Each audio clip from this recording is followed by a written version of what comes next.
Hi, എൻ്റെ പേര് അസ്മിന ഹമീദ്. ഞാൻ ഇവിടെ കോഴിക്കോട് നാദാപുരം എന്ന് പറഞ്ഞ സ്ഥലത്തു നിന്നാണ് വരുന്നത്. സത്യം പറഞ്ഞാൽ ഭയങ്കര സന്തോഷമുണ്ട്. കാരണം നമ്മളിപ്പോൾ 2 വർഷം സാക്രിഫൈസ് ചെയ്തിട്ടാണ് ഇന്ന് ഈ ഒരു ഇവിടെ വന്നിട്ട് എനിക്ക് ഇങ്ങനെ പറയാൻ പറ്റുന്നത്. നമ്മൾ ഫസ്റ്റ് റിപ്പീറ്റ് ചെയ്യുന്ന സമയത്താണെങ്കിൽ പോലും നമ്മൾ അത്രയും ആഗ്രഹിച്ചിട്ടുണ്ട് ഒരു MBBS സീറ്റ് കിട്ടാൻ വേണ്ടിയിട്ട്. അപ്പം അന്ന് റിസൾട്ട് നോക്കിയപ്പോൾ ഭയങ്കര സങ്കടമാണെങ്കിൽ ഇപ്പോൾ ഈ വർഷം റിസൾട്ട് നോക്കുമ്പോൾ കണ്ണീന്ന് വെള്ളം വന്നതിന് ആനന്ദ കണ്ണീരായിരുന്നു. കാരണം അത്രയും പ്രൗഡാണ് ഞാനും എൻ്റെ ഫാമിലിയും പിന്നെ എൻ്റെ ഫ്രണ്ട്സ് എല്ലാവരും. എന്താണ് ഭയങ്കര പ്രൗഡാണ് ഇപ്പോൾ. അസ്മിന, കേരളത്തിൽ കുറേ ടോപ്പ് ആയിട്ടുള്ള സെൻറ്റേഴ്സ് ഉണ്ട്. അതിൽ JPS പറഞ്ഞാൽ ചെറിയൊരു സെൻറ്ററാണ്, കുറച്ച് സ്റ്റുഡൻസ് മാത്രമുള്ളത്. എന്തുകൊണ്ടാണ് JPS ചൂസ് ചെയ്തത്? JPS സത്യത്തിൽ പറയുകയാണെങ്കിൽ ഞാൻ ഫീസിൻ്റെ ഒരു കാര്യം കൊണ്ടാണ് JPSലേക്ക് വരുന്നത് തന്നെ. കാരണം ഞാൻ റിപ്പീറ്റ് ചെയ്തത് വലിയൊരു ഇൻസ്റ്റിറ്റ്യൂട്ട് തന്നെയാണ്. അപ്പോൾ ഞാൻ എന്താ പറയുക, റിപ്പീറ്റ് ചെയ്യാൻ പോകുമെന്ന് പറയുമ്പോൾ തന്നെ എൻ്റെ നാട്ടിൽ നിന്നാലും വീട്ടിൽ നിന്നാലും ആൾക്കാർ പറഞ്ഞിട്ടുണ്ട് JPS എന്താണ് ഒരു കുഞ്ഞ് സെൻറ്ററാണ്, ആർക്കും അങ്ങനെ അറിയില്ല. അപ്പോൾ അവിടെ പോയിട്ട് എന്തിനാ ഒരു വർഷം ഭാവി എന്തിനാ ഇല്ലാണ്ടാക്കുന്നത്, നീ പഠിച്ച സെൻറ്ററിൽ തന്നെ പോയിക്കോ, എന്തിനാ ഒരു വർഷം കളയുന്നുള്ള രീതിക്ക് ചോദിച്ചിട്ടുണ്ട്. പക്ഷെ എന്നെ സംബന്ധിച്ചിടത്തോളം അന്ന് എനിക്ക് കുറച്ചുകൂടെ ഫീസ് അഫോർഡ് എന്ന് വെച്ചാൽ എനിക്ക് ഇവിടെ മെസ് ഫീ മാത്രമേ ഉണ്ടായിരുന്നുള്ളൂ, ബാക്കി സ്കോളർഷിപ്പ് ആയിരുന്നു. അപ്പോൾ ആ ഒരു രീതിക്കാണ് ഞാൻ ഇവിടേക്ക് വന്നത്.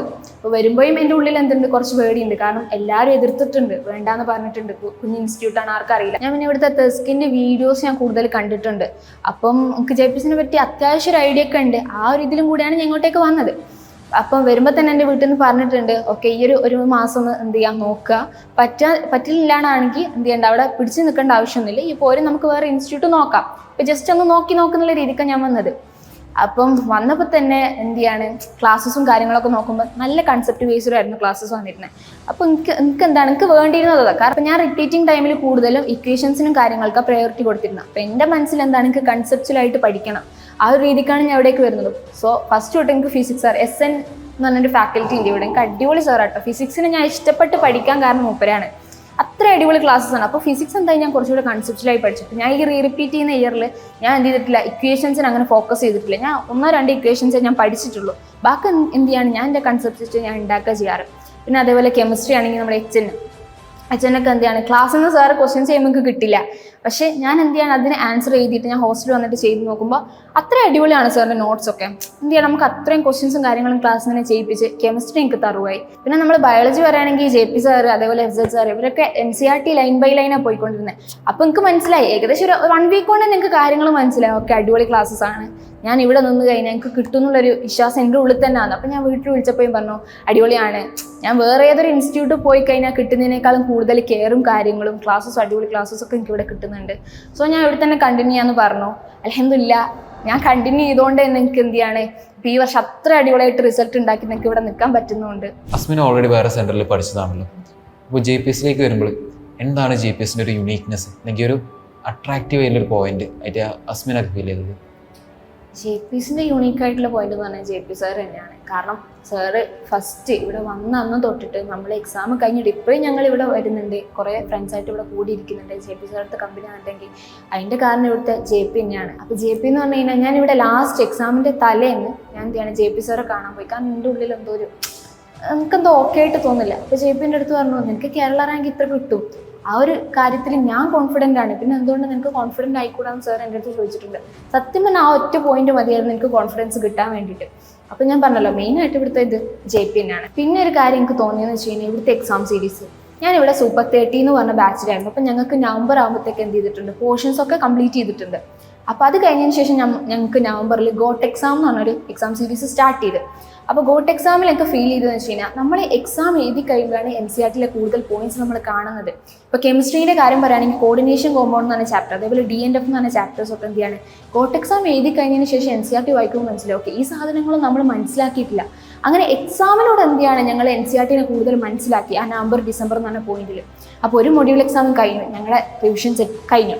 ഇനി അടുത്ത എക്സാം വരികയാണ് ഞങ്ങൾക്ക് ജനുവരിയിൽ JRTS എന്ന് പറഞ്ഞിട്ടുള്ള എക്സാം. അതും ഇതേപോലെ കുറച്ചൊക്കെ നമുക്ക് ഐഡിയ ഉണ്ട്, എന്നാലും JRTS നമ്മൾ കൂടുതൽ എന്തായിട്ട് ന്യൂമറിക്കലായിട്ടാണ് ക്വസ്റ്റ്യൻസ് ഉണ്ടായിരുന്നത്. അപ്പോൾ നമ്മൾ അങ്ങനെ ന്യൂമറിക്കലായിട്ട് കുറേ ക്വസ്റ്റ്യൻസ് ചെയ്തു. അങ്ങനെ എന്ത് ചെയ്തു, 2 സെറ്റ് റിവിഷൻ അവിടെ കംപ്ലീറ്റ്. പിന്നെയാണ് നമുക്ക് എന്ത് വന്നത്, ഫുൾ ടോപ്പിക് എക്സാം വന്നത്. ഫുൾ ടോപ്പിക് ആണെങ്കിൽ നമ്മൾ നീറ്റ് എക്സാം എങ്ങനെയായിരിക്കും അതേ ഒരു രീതിയിൽ ഈസി എക്സാംസ് ഉണ്ടായിരുന്നു, മോഡറേറ്റ് എക്സാംസ് ഉണ്ടായിരുന്നു, ടഫായിട്ടുള്ള എക്സാംസ് ഉണ്ടായിരുന്നു. അപ്പോൾ ടഫായിട്ടുള്ള എക്സാമിനെ കൊണ്ടുള്ള അന്ന് ഞങ്ങൾക്ക് ഭയങ്കര ദേഷ്യമായിരുന്നു ടഫ് ആകുമ്പോൾ. കാരണം ഞങ്ങളിവിടെ മിസ്സിൻ്റെ അടുത്തൊക്കെ പറയും, എന്തിനാ മിസ് ഇത്ര ടഫ് ക്വസ്റ്റ്യൻസ് ഇടുന്നത്, നീറ്റിന് ഇങ്ങനെ ചോദിക്കൂല, ഭയങ്കര പ്രശ്നമായിരുന്നു. പക്ഷേ നീറ്റ് എക്സാമിന് അന്ന് എക്സാം ഹാളിൽ കയറിയപ്പോൾ മനസ്സിലായി, പക്ഷെ അന്ന് അത്രയും ടഫ് ഇട്ടത് ഒരുപക്ഷെ നന്നായി. കാരണം നമുക്ക് ഇത്രയും എക്സാം ഹാളിൽ നിന്ന് ഒന്നാമതേ പോയിരിക്കുകയാണ്, എന്നാലും കുറച്ചെങ്കിലും കോൺഫിഡൻസ്, എഴുതണം മുന്നോട്ട് പോകണം എന്നുള്ളൊരു കോൺഫിഡൻസ് വരാൻ കാരണം ഈ ടഫ് എക്സാംസിലൂടെ നമ്മൾ കടന്നു വന്നുകൊണ്ട് തന്നെയാണ്. ഈ വർഷം എന്ന് പറയുമ്പോൾ ഈ വർഷം നമുക്ക് പെട്ടെന്ന് പോയിട്ടുണ്ട്. കാരണം ഞാൻ ഇവിടെ വന്നത് ജൂൺ 15th 18th ആ ഒരു ടൈമിലാണ് ഞാൻ വന്നത്. അപ്പോൾ തൊട്ട് നമുക്ക് daily exams, weekly exams, monthly test, ഓരോ എക്സാം ഇങ്ങനെ നടന്നുകൊണ്ടിരിക്കുക. അപ്പോൾ എന്ത് ചെയ്യാണ്, കുറേ ക്വസ്റ്റ്യൻസ് പ്രാക്ടീസ് ചെയ്ത് എന്ത് ചെയ്യാണ്, ടൈം അടിപൊളിയായിട്ട്. ഇപ്പം ഞാൻ പഠിക്കുന്ന ടൈമിനാണെങ്കിൽ കുറേ ഞാൻ ടൈം എടുത്തിട്ടാണ് ഞാൻ പഠിക്കുന്നത്. പക്ഷേ എക്സാംസിൻ്റെ സമയത്ത് എനിക്ക് എന്ത് ചെയ്യാണ്, കറക്റ്റ് 3 മണിക്കൂറിനുള്ളിൽ എഴുതി തീർക്കാൻ പറ്റുന്നുണ്ട്. കാരണം അത്രയൊരു ഒരു കൺസിസ്റ്റൻ്റ് ആയിട്ടുള്ള സിസ്റ്റമാണ് നമുക്ക് ഇവിടുന്ന് പ്രൊവൈഡ് ചെയ്തിരുന്നത്. അസ്മിന, ഇപ്പോൾ റിപ്പീറ്റ് ചെയ്യാൻ വേണ്ടിയിട്ട് വിചാരിക്കുന്നത് പ്ലസ് ടു കഴിഞ്ഞിരിക്കുന്ന ആൾക്കാരുണ്ടാവും, ചിലപ്പോൾ ഇപ്പോൾ റിപ്പീറ്റ് ചെയ്തിട്ട് കിട്ടാതെ അടുത്തൊരു ഡ്രോപ്പ് കൂടി എടുക്കാൻ വേണ്ടിയിട്ട് നിൽക്കുന്ന ആൾക്കാരുണ്ടായിരുന്നു. അവരോട് എന്താണ് അസ്മിനക്ക് പറയാനുള്ളത്? ഈ ഫസ്റ്റ് റിപ്പീറ്റേഴ്സിൻ്റെ അടുത്ത് എനിക്ക് പറയാനുള്ള ഒരു പേടി എന്തായിരിക്കും, ബോർഡ് എക്സാം ടഫായിരുന്നു, നീറ്റ് എക്സാം ടഫായിരുന്നു, അപ്പോൾ ഇനി എന്നെ കൊണ്ട് പറ്റുമോ, ഇത്രയും ടഫ് എക്സാമൊക്കെ എനിക്ക് എഴുതാൻ പറ്റുമോ, എനിക്ക് ബേസ് ഉണ്ടോ, ആ ഒരു സാധനം നിൽക്കും. ഞാനൊക്കെ എന്ത് ചെയ്യുക, ചെറിയൊരു ബേസിൽ നിന്നാണ് ഇങ്ങോട്ടേക്ക് വന്നത്, റിപ്പീറ്റ് ചെയ്യാൻ വന്നത്. എനിക്ക് വലിയ ബേസും കാര്യങ്ങളൊന്നും ഇല്ല. അപ്പോൾ അവിടുന്ന് നമ്മൾ എന്ത് ചെയ്യാണ്, നമ്മൾ ഡെവലപ്പ് ചെയ്തെടുക്കുകയാണ്, നമ്മുടെ ഐഡിയാസും കാര്യങ്ങളും ഡെവലപ്പ് ചെയ്തെടുക്കുകയാണ്. എനിക്ക് റിപ്പീറ്റിംഗ് ഇയറിൽ പ്രശ്നം പറ്റിയെന്ന് വെച്ച് കഴിഞ്ഞാൽ ഞാൻ കുറച്ചുകൂടെ എന്ത് ചെയ്യാണ്, കൺസെപ്റ്റിലായിട്ട് പഠിക്കണമായിരുന്നു. അപ്പോൾ നിങ്ങളെ സംബന്ധിച്ചിടത്തോളം നിങ്ങളിപ്പോൾ ഈ ഒരു വീഡിയോ കാണുകയാണെന്നുണ്ടെങ്കിൽ ഞാൻ ഫസ്റ്റ് തന്നെ പറയാൻ എന്താ, കൺസെപ്റ്റിലായിട്ട് പഠിച്ചു പോവുക. ഫസ്റ്റ് തന്നെ ഇക്വേഷൻ വൈസ് നോക്കാണ്ട് കൺസെപ്റ്റിലായിട്ട് പഠിച്ചു പോവുക. അപ്പോൾ തന്നെ എന്ത് ചെയ്യാണ്, നിങ്ങൾക്കൊരു കോൺഫിഡൻസ് വരും. ഓക്കെ, എനിക്കെല്ലാം അറിയാം, ഏകദേശം എന്തൊക്കെ അറിയാം, ഇനി ഞാൻ കുറച്ച് ക്വസ്റ്റ്യൻസ് കൂടി ചെയ്ത് കഴിഞ്ഞാൽ എന്താവും, സെറ്റാവും. അപ്പോൾ ഒരിക്കലും നിങ്ങൾ പിന്നീട് എന്തായിരുന്നു, പക്ഷേ പ്ലസ് ടു കഴിഞ്ഞിട്ട് അതിന് പോയാൽ മതിയായിരുന്നു. നിങ്ങളിപ്പോൾ ഡിഗ്രി എടുത്ത് പോകാന്ന് വെച്ചോ, ഒരു 3 വർഷത്തെ കോഴ്സ്. ഇപ്പോൾ ഡിഗ്രി കഴിഞ്ഞിട്ട് നിങ്ങൾക്ക് തോന്നുകയാണ്, പക്ഷേ എൻ്റെ ഫ്രണ്ട്സൊക്കെ എന്ത് ചെയ്യാണ്, സ്റ്റെത്തൊക്കെ ഇട്ട് ഫോട്ടോ ഒക്കെ വെക്കുന്നുണ്ട്, പക്ഷേ അന്ന് പോയാൽ മതിയായിരുന്നു എന്നുള്ളൊരു സാധനം വരാൻ പാടില്ല.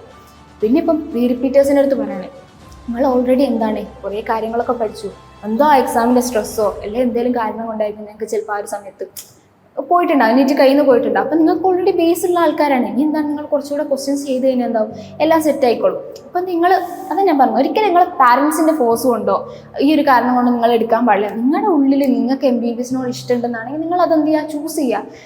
അല്ലാണ്ട് ഇപ്പം നിങ്ങൾ നഴ്സിങ്ങിന് പോകണം. ഇപ്പം ഞാൻ ഒരുപാട് കുട്ടികൾ ഇങ്ങനെ പറയുന്നത് കേട്ടു, എന്ത് ചെയ്യണം, പ്ലസ് ടു കഴിഞ്ഞിട്ട് നഴ്സിങ്ങിന് പോകണം, അല്ലെങ്കിൽ റിപ്പീറ്റ് ചെയ്തിട്ട് കിട്ടൂല എന്നുള്ളൊരു റിഗ്രറ്റ് കൊണ്ട് എന്ത് ചെയ്യാണ്, നഴ്സിങ്ങിന് പോവാണ്. പക്ഷെ ഞാൻ ചോദിക്കട്ടെ, ഈ നഴ്സിങ്ങിന് പോയി, നഴ്സിംഗ് അത്യാവശ്യം നല്ല ടഫുള്ള സാധനം തന്നെയാണ്. അപ്പോൾ 1-2 വർഷം കഴിയുമ്പോൾ നിങ്ങൾക്ക് തോന്നുകയാണ്, പക്ഷേ അന്ന് MBBS എടുത്താൽ മതിയായിരുന്നു, അല്ലെങ്കിൽ എൻട്രൻസിന് ഒന്നുകൂടെ ട്രൈ ചെയ്താൽ മതിയായിരുന്നു എന്നുള്ള റിഗ്രറ്റ് നിങ്ങളെ ഉള്ളിൽ വന്നാണ്ടല്ലോ, ലൈഫ് ലോങ് അതുണ്ടാവും. അപ്പോൾ നിങ്ങൾ ട്രൈ ചെയ്യടോ, ഒന്നുകൂടെ ട്രൈ ചെയ്ത് നോക്കാം. നിങ്ങളെ കൊണ്ട് ഇപ്പം ഞാനിപ്പോൾ റിപ്പീറ്റിംഗ് ഇയറിൽ കഴിഞ്ഞപ്പോൾ ഞാൻ വിട്ടു, ഓക്കെ എനിക്ക് കിട്ടിയില്ല, ഞാൻ ഒഴിവാക്കിയിരുന്നെങ്കിൽ ഒരിക്കലും എനിക്ക് ഈ വർഷം എന്ത് ചെയ്യില്ല, MBBS ക്രാക്ക് ചെയ്യാൻ പറ്റുമെന്ന് വരില്ല. ഞാൻ വേറെ ഏതെങ്കിലും കോഴ്സിന് പോയിട്ട് അവിടെ ടെൻഷൻ അടിച്ചിരിക്കുന്നുണ്ടാവും. അപ്പം എന്ത് ചെയ്യുക, നിങ്ങളെ ഉള്ളിൽ നിങ്ങൾക്ക് ഡോക്ടർ ആവണം എന്നുള്ളൊരു ഇതുണ്ടെങ്കിൽ എന്ത് ചെയ്യുക, എന്തായാലും റിപ്പീറ്റ് ചെയ്യാൻ വേണ്ടി വരിക. അതിപ്പം അച്ഛൻ പറഞ്ഞു, അമ്മ പറഞ്ഞു റിപ്പീറ്റ് ചെയ്യാൻ, അതുകൊണ്ട് റിപ്പീറ്റ് ചെയ്യും, അത് വേണ്ട.